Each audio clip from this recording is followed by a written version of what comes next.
I'm Phil Brenton. I'm the Managing Director of Artedomus. I look after the company nationally, mostly with respect to sales, marketing, product and strategy. Porcelain panels are a massive part of our business now. They have been for about 5 years. I'm constantly looking for new colours, new suppliers, products that architects are asking us for that we don't have already, trying to bring as much to the market as I possibly can. Porcelain's all natural. There's no chemicals binding porcelain together. There's no chemicals made as a result of the porcelain being created. It's really made the same way that nature makes stone, because it takes a lot of the same constituent elements, the natural materials that are in porcelain, clay and feldspar and quartz and sands and these types of things.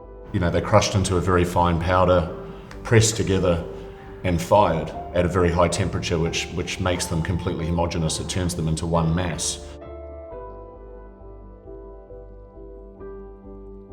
It's incredibly tough. It's durable as all hell. It's a great product for those people that want stuff to look exactly the same way as the day you put it down. We're doing jobs now that are right on the beach with really harsh winds, and really cops an absolute hammering. Where stone, there's no stone really on the planet that can withstand the sort of forces that a porcelain can. You can't scratch it, stain it, mark it in any sense, and because it's so light as well, it's only 15 kilos a square metre, so you can literally use it anywhere. You can do floors, walls, ceilings, inside, outside, bathrooms, kitchen bench tops, joinery, everything. I think for an architect to be able to use one type of material so many different ways with so many different colours and finishes, that became very desirable for them very quickly.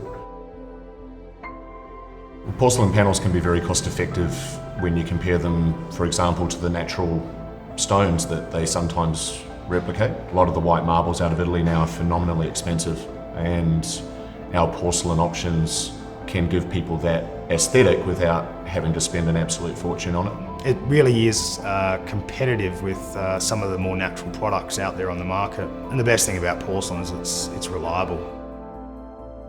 Porcelain is entirely heat resistant. The material's fired at 1250 degrees Celsius. It's already changed state into something much harder than anything out of your oven or out of your barbecue can possibly do it damage. In the same way, the material's entirely UV stable, which means we can use it outside without fear of it changing colour under sunlight.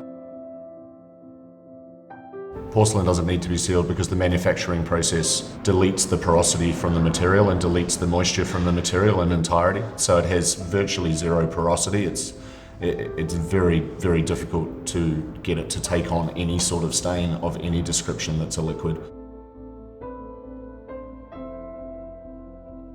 The two main thicknesses that we focus on in porcelain are 6mm and 12mm. We've had the 6mm for the longest and done a huge amount of work in it, and it's pretty much the perfect thickness for all sort of walls, floors, joinery. 6mm in porcelain is incredibly strong. Recently we've added the 12mm. We haven't had that for nearly as long, but there was a response in the marketplace looking for something sort of between 6 and 20 in terms of an edge profile, specifically for kitchen bench tops.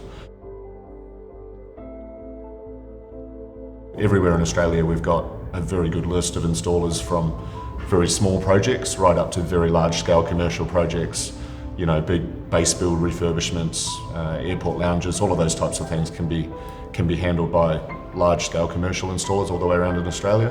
And then everything in a kitchen bench top or vanity bench top or joinery sense, there's a lot of factories that are able to process the porcelain now as well.